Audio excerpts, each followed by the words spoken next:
Hi everybody, I'm Gene Labrada and I'd like to talk to you about some healthy holiday eating tips.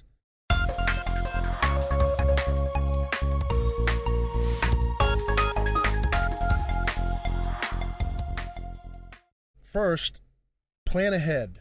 Before going to a get-together or festivity, you need to anticipate what you're going to come across and be prepared. One thing I like to keep in mind is a little acronym called the 7 Ps.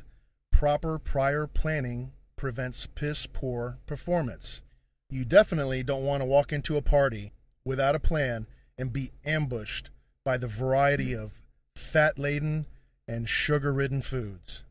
Plan ahead, and that might entail eating a small meal before you attend this party. I'd also like to talk to you about doing something physical. Maybe do a brisk walk before or even after eating a heavy meal. One thing I like to really focus on is the real purpose of this gathering, and that's to spend time with friends and family, engaging in conversation and just enjoying yourself. Make friends and family the focus, not foods.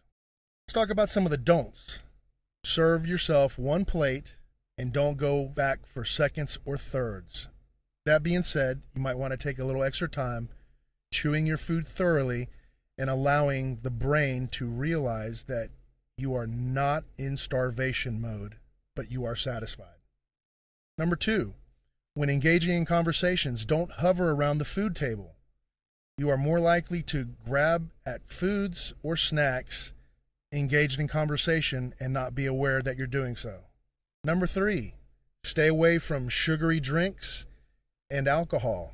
Alcohol are empty calories and lowers your judgment, and you're more likely to overindulge in the foods you're trying to avoid.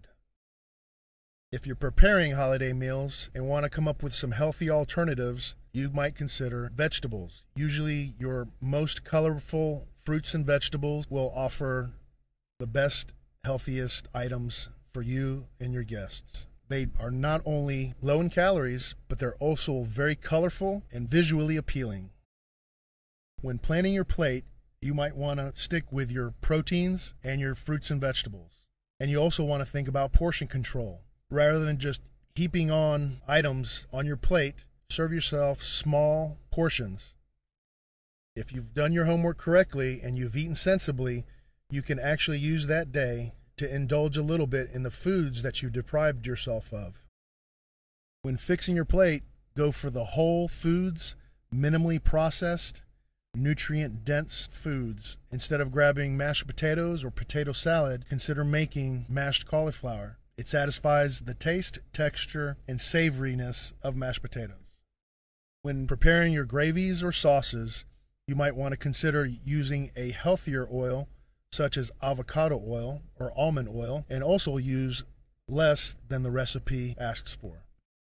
When preparing a holiday meal for the health conscious, you may want to avoid your fat-laden or sugar-ridden sauces, gravies, or marinades.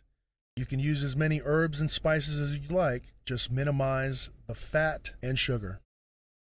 When preparing desserts, consider having a healthier option. Maybe some fruits and berries would be a good option for people that don't want to load up on the traditional holiday desserts.